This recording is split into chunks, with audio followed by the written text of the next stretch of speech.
સાથે પ્રધાનમંત્રી નરેન્દ્ર મોદી વાત કરી રહ્યા છે, ત્યાં જોઈએ। दशक में इनोवेशन, एंटरप्रेन्योरशिप और स्टार्टअप इकोसिस्टम को मजबूत करने के लिए सरकार जो बड़े पैमाने पर बदलाव कर रही है, उसके तीन अहम पहलू हैं। पहला, एंटरप्रेन्योरशिप। एंटरप्रेन्योरशिप को, इनोवेशन को सरकारी प्रक्रियाओं के जाल से, ब्यूरोक्रेटिक साइलोज से मुक्त कराना। दूसरा, इनोवेशन को प्रमोट करने के लिए इंस्टीट्यूशनल मैकेनिज्म का निर्माण करना। और तीसरा, युवा इनोवेटर्स, युवा उद्यम की हैंड होल्डिंग भी करना। Startup India, stand up India जैसे प्रोग्राम ऐसे ही प्रयासों का हिस्सा है। अंजल टैक्स की समस्याओं को खत्म करना और टैक्स फाइलिंग को सरल करना हो, एक्सेस टू क्रेडिट को आसान बनाना हो, हजारों करोड़ रुपए की सरकारी फंडिंग का प्रबंध हो, ये सुविधाएं हमारी प्रतिबद्धता को दर्शाती है। स्टार्टअप इंडिया के तहत स्टार्टअप्स को 9 लेबर और 3 एनवायरमेंट लॉज से जुड़ी कंप्लायंसेस को सेल्फ सर्टिफाई करने की सुविधा दी गई है। डॉक्यूमेंट्स के सेल्फ अटेस्टेशन से सरकारी प्रक्रियाओं को सरल बनाने का जो सिलसिला शुरू हुआ था, वो आज 25,000 से अधिक कंप्लायंसेस को खत्म करने के पड़ाव तक पहुंच चुका है। स्टार्टअप्स सरकार को अपने प्रोडक्ट्स या सर्विस आसानी से दे पाए, इसके लिए government e market place, GeM platform पर स्टार्टअप रनवे भी बहुत काम आ रहा है। साथियों, अपने नौजवानों के सामर्थ्य पर भरोसा, उनकी क्रिएटिविटी पर भरोसा किसी भी देश की प्रगति का अहम आधार होता है। भारत आज अपने युवाओं के इस सामर्थ्य को पहचानते हुए नीतियां बना रहा है, निर्णय लागू कर रहा है। भारत में 1,000 से ज्यादा यूनिवर्सिटीज हैं, 11,000 से ज्यादा स्टैंड एलोन इंस्टीट्यूशंस हैं, 42,000 से ज्यादा कॉलेजेस हैं और लाखों की संख्या में स्कूल है। ये भारत की बहुत बड़ी ताकत है। हमारा प्रयास देश में बचपन से ही स्टूडेंट्स में इनोवेशन के प्रति आकर्षण पैदा करने, इनोवेशन को इंस्टीट्यूशनलाइज करने का है।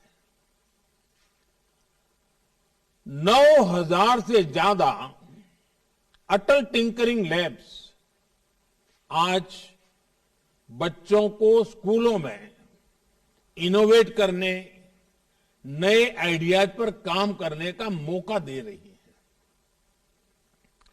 अटल इनोवेशन मिशन से हमारे नौजवानों को अपने इनोवेटिव आइडियाज पर काम करने के लिए नए नए प्लेटफॉर्म मिल रहे हैं।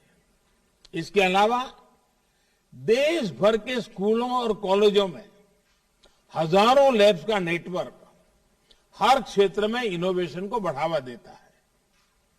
देश के सामने मौजूद चुनौतियों से निपटने के लिए हम इनोवेशन और टेक्नोलॉजी आधारित सॉल्यूशंस पर बल दे रहे हैं। हमने अनेकों हैकेथॉन्स का आयोजन करके नौजवानों को अपने साथ जोड़ा है। उन्होंने रिकॉर्ड समय में बहुत सारे इनोवेटिव सॉल्यूशंस हमें दिए हैं। ये आप भी अनुभव करते होंगे कि सरकार के अलग अलग विभाग, अलग अलग मंत्रालय किस तरह नौजवानों और स्टार्टअप के साथ संपर्क में रहते हैं, उनके नए आइडियाज को प्रोत्साहित करते हैं।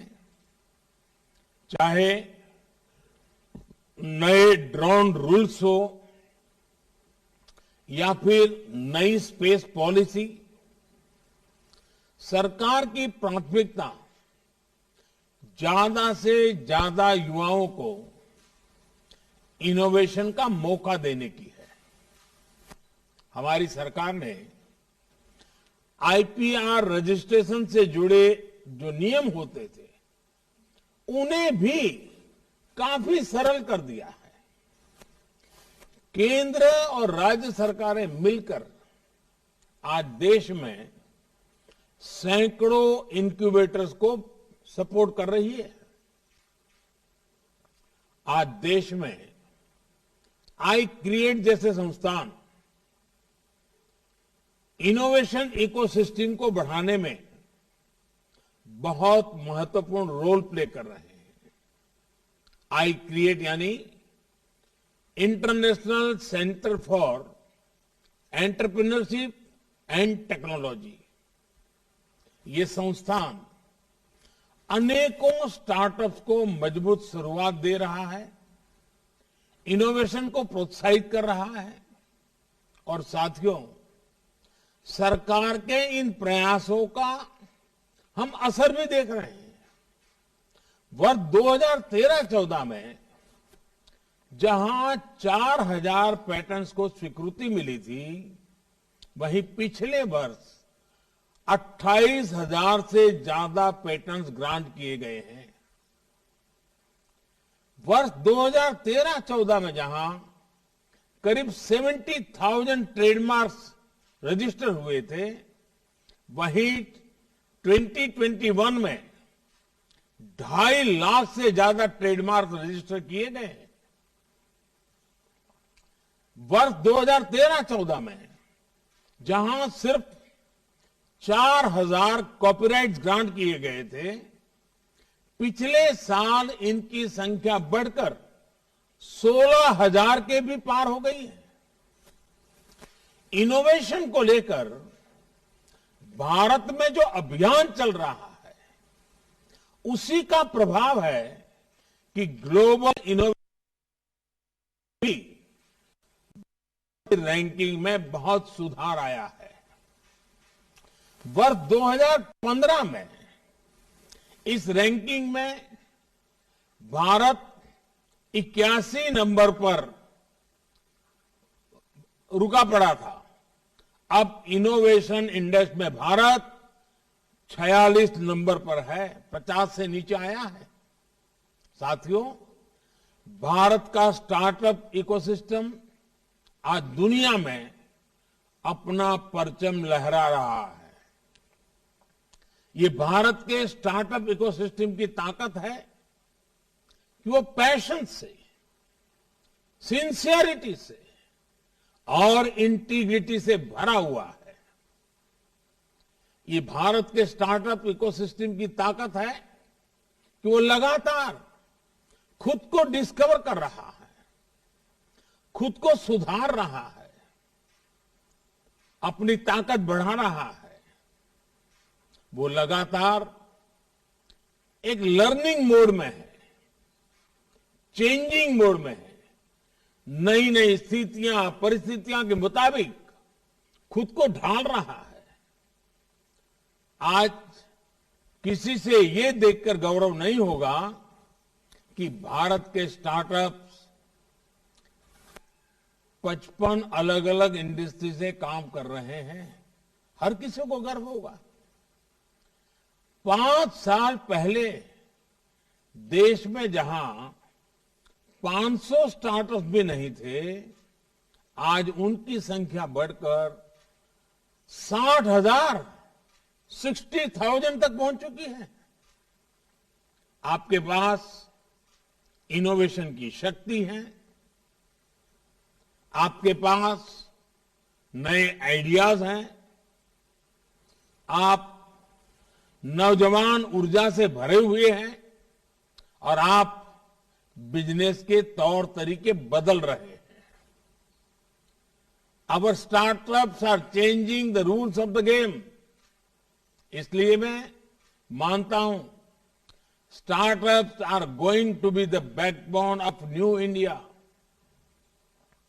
साथियों, एंटरप्रेन्योरशिप से एनवायरनमेंट की ये स्पिरिट हमारे यहां डेवलपमेंट को लेकर रीजनल और जेंडर डिस्पैरिटी की समस्या का भी समाधान कर रही है। पहले जहां बड़े शहरों में, मेट्रो शहरों में ही बड़े बिजनेस फलते फूलते थे, आज देश के हर राज्य में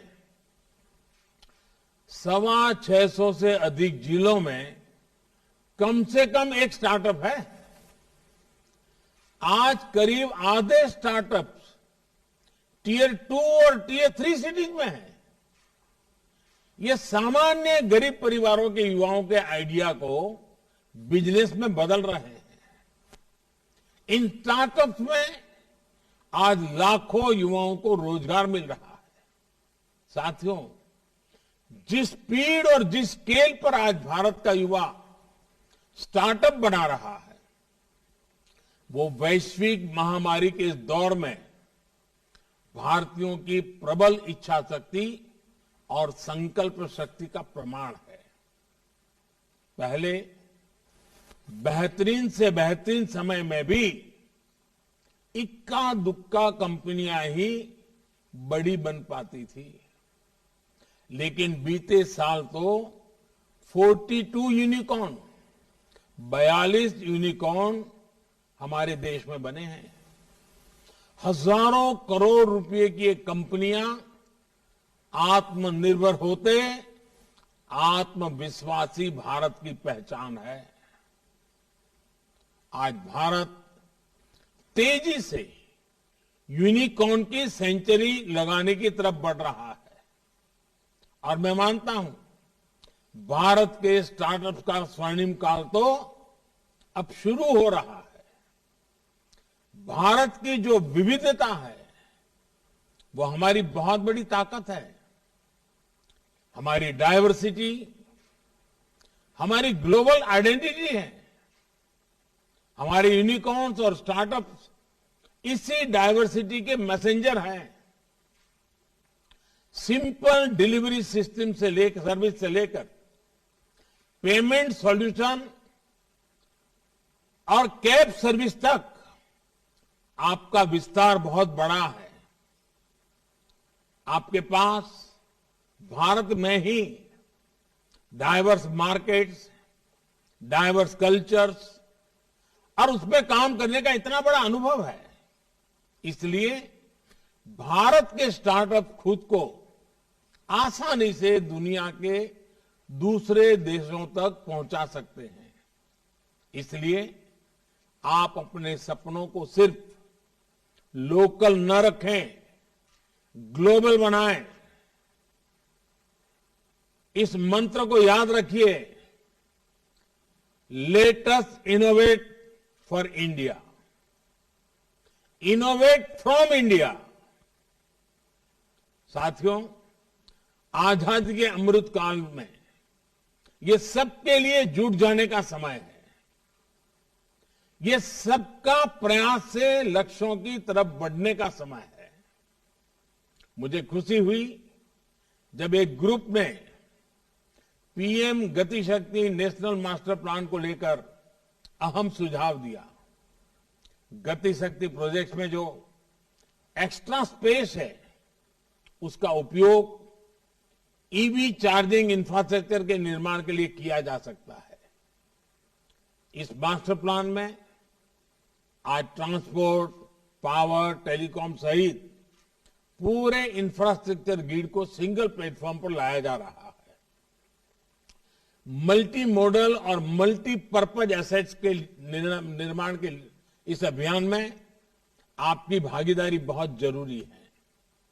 इससे हमारे मैन्युफैक्चरिंग सेक्टर में नए चैंपियंस के निर्माण को भी बल मिलेगा। Defence manufacturing, cheap manufacturing, clean energy और ड्रोन टेक्नोलॉजी से जुड़े अनेक सेक्टर्स में देश के एम्बिशियस प्लान्स आपके सामने हैं। हाल में नई ड्रोन पॉलिसी लागू होने के बाद देश और दुनिया के अनेक इन्वेस्टर्स ड्रोन स्टार्टअप में इन्वेस्ट कर रहे हैं। आर्मी, नेवी और एयरफोर्स की तरफ से करीब 500 करोड़ रुपए के ऑर्डर ड्रोन कंपनियों को मिल चुके हैं। सरकार बड़े पैमाने पर गांव की प्रॉपर्टी की मैपिंग के लिए आज ड्रोन का उपयोग कर रही है, स्वामित्व योजना के लिए। अब तो दवाओं की होम डिलीवरी और एग्रीकल्चर में ड्रोन के उपयोग का दायरा बढ़ रहा है। इसलिए इसमें बहुत संभावनाएं हैं। साथियों, तेजी से होता हमारा शहरीकरण भी एक बहुत बड़ा फोकस एरिया है। आज अपने मौजूदा शहरों को डेवलप करने और नए शहरों के निर्माण के लिए बहुत बड़े स्तर पर काम चल रहा है। अर्बन प्लानिंग, हमें बहुत काम करना है उस क्षेत्र में। इसमें भी हमें ऐसे वॉक टू वर्क कंसेप्ट और इंटीग्रेटेड इंडस्ट्रियल एस्टेट का निर्माण करना है, जहां श्रमिकों के लिए, मजदूरों के लिए बेहतर अरेंजमेंट्स हो। अर्बन प्लानिंग में नई संभावनाएं आपका इंतजार कर रही हैं। जैसे यहां एक ग्रुप ने बड़े शहरों के लिए नेशनल साइकिलिंग प्लान और कार फ्री जोन्स की बात रखी है। ये शहरों में सस्टेनेबल लाइफस्टाइल को प्रमोट करने के लिए बहुत जरूरी है। आपको मालूम होगा, मैं जब COP26 की समिट में गया था, तब मैंने एक मिशन लाइफ की बात कही है। और ये लाइफ का मेरा जो कंसेप्ट है वो ये है कि लाइफस्टाइल फॉर एनवायरमेंट लाइफ। और मैं मानता हूं कि हमने लोगों में उन चीजों को लाने के लिए टेक्नोलॉजी का कैसे उपयोग करें। जैसे एक P3 मूवमेंट आज अनिवार्य है। Pro planet people, P3 movement. हमें जब तक जन सामान्य को एनवायरमेंट के लिए जागरूक नहीं करेंगे, ग्लोबल वार्मिंग की खिलाफ की जो लड़ाई है उसके सिपाही नहीं बनाएंगे, हम इस लड़ाई को जीत नहीं सकते हैं। और इसलिए भारत मिशन लाइफ को लेकर के अनेक विविध देशों को अपने साथ जोड़ने की दिशा में काम कर रहा है। साथियों, स्मार्ट मोबिलिटी से शहरों का जीवन भी आसान होगा और कार्बन एमिशन के हमारे टारगेट्स को अचीव करने में भी मदद मिलेगी। साथियों, दुनिया के सबसे बड़े मिलेनियल मार्केट के रूप में अपनी पहचान को भारत लगातार सशक्त कर रहा है। मिलेनियल आज अपने परिवारों की समृद्धि और राष्ट्र की आत्मनिर्भरता दोनों के आधार हैं। रूरल इकोनॉमी से लेकर इंडस्ट्री 4.0 तक हमारी जरूरतें और हमारा पोटेंशियल दोनों असीमित है। फ्यूचर टेक्नोलॉजी से जुड़े रिसर्च और डेवलपमेंट पर इन्वेस्टमेंट आज सरकार की प्राथमिकता है। लेकिन बेहतर होगा कि इंडस्ट्री भी इसमें अपना योगदान, अपना दायरा बढ़ाए। साथियों, 21वीं सदी के इस दशक में आपको एक बात और ध्यान रखनी है। देश में भी बहुत बड़ा मार्केट तो अब खुल रहा है। हमने डिजिटल लाइफस्टाइल में अब जाकर कदम रखा है। अभी तो हमारी करीब आधी आबादी ही ऑनलाइन हुई है। जिस स्पीड से, जिस स्केल पर, जिस कीमत में आज गांव गांव, गरीब से गरीब तक सरकार डिजिटल एक्सेस देने के लिए काम कर रही है, उससे बहुत कम समय में भारत में करीब 100 करोड़ इंटरनेट यूजर होने वाले हैं। जैसे जैसे दूर सुदूर क्षेत्रों में लास्ट माइल डिलीवरी सशक्त हो रही है, वैसे वैसे ग्रामीण मार्केट और ग्रामीण टैलेंट का बड़ा पुल भी बनता जा रहा है। इसलिए मेरा भारत के स्टार्टअप से आग्रह है कि गांव की तरफ भी बढ़ें। ये अवसर भी है और चुनौती भी।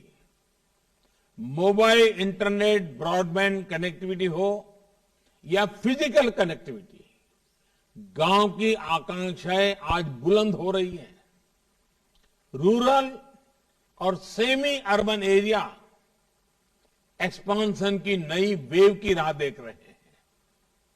स्टार्टअप कल्चर ने आइडिया को जिस प्रकार डेमोक्रेटाइज किया है, उसने महिलाओं और लोकल बिजनेस को एम्पावर किया है। आचार पापड़ से लेकर हैंडीक्राफ्ट तक अनेक लोकल प्रोडक्ट्स का दायरा आज व्यापक रूप से बढ़ा है। जागरूकता बढ़ने से लोकल के लोग, उसके लिए लोग वोकल हो रहे हैं। और अभी जब हमारे जयपुर के साथी ने, कार्तिक ने, लोकल को ग्लोबल की बात कही और उन्होंने वर्चुअल टूरिज्म की बात कही, मैं आग्रह करूंगा आप जैसे साथियों को कि आजादी के 75 साल हो रहे हैं।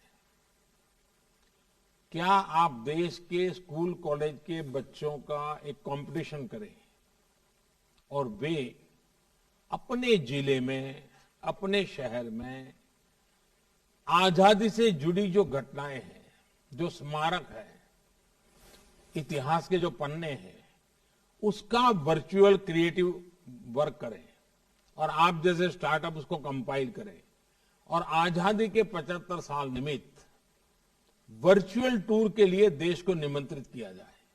आजादी के अमृत महोत्सव में स्टार्टअप दुनिया का एक बहुत बड़ा कंट्रीब्यूशन होगा।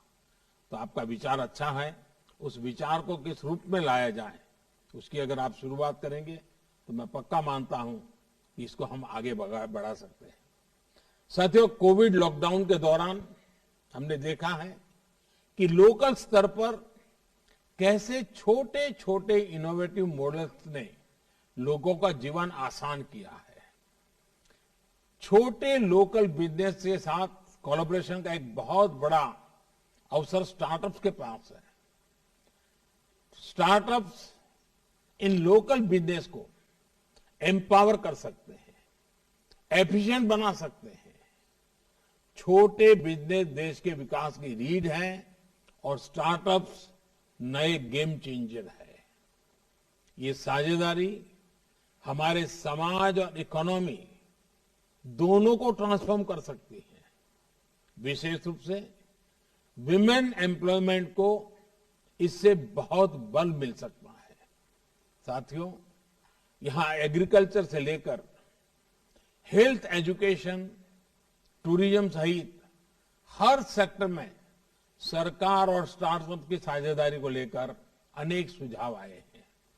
जैसे एक सुझाव आया था कि हमारे यहां जो दुकानदार है वो उसकी जो कैपेबिलिटी उसका मुश्किल से 50-60% उपयोग कर पा रहा है, और उन्होंने एक डिजिटल सॉल्यूशन दिया ताकि उसको पता रहे कि कौन सा सामान खाली हो गया है, कौन सा लाना है वगैरह। मैं आपको एक सुझाव दूंगा, आप उस दुकानदार को उसके जो ग्राहक हैं उसके साथ भी जोड़ सकते हैं। तो दुकानदार ग्राहक को सूचना कर सकता है कि आपकी ये 3 चीजें 3 दिन के बाद खाली हो जाने वाली है। आपके घर में ये 7 चीजें 5 दिन के बाद खाली हो जाने वाली है।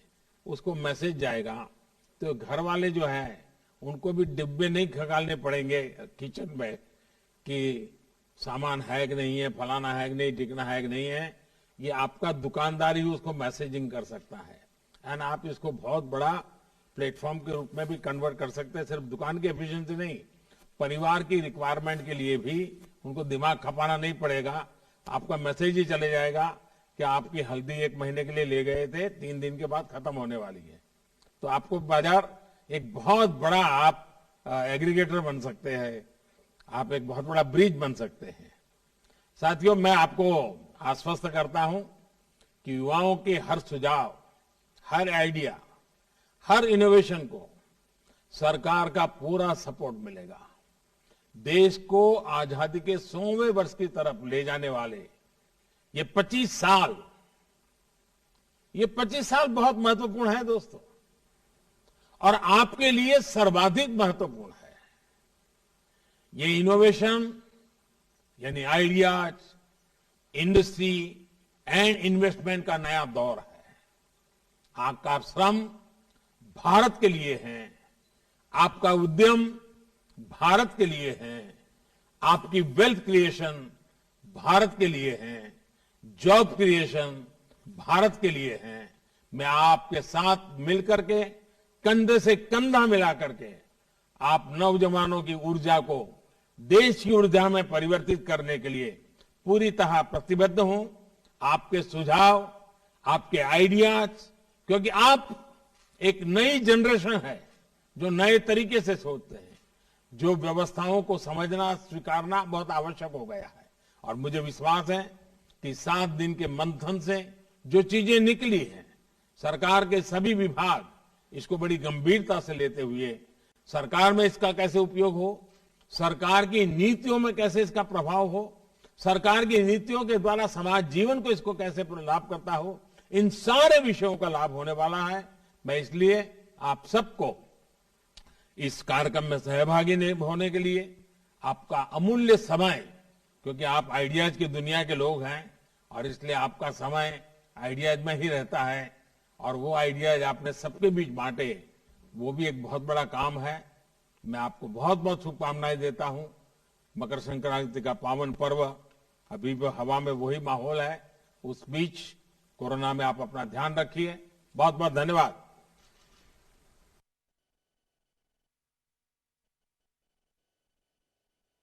વિડીયો કોન્ફરન્સના માધ્યમથી ચર્ચા કરી છે। 6 અલગ અલગ થીમ પર તેઓ ચર્ચા કરી। સ્ટાર્ટઅપ અંગે પીએમ મોદીએ વિડીયો કોન્ફરન્સના માધ્યમથી ચર્ચા કરી। સ્માર્ટ મોબિલિટીથી શહેરોનું જીવન આસાન થશે તેવું પણ તેમણે જણાવ્યું।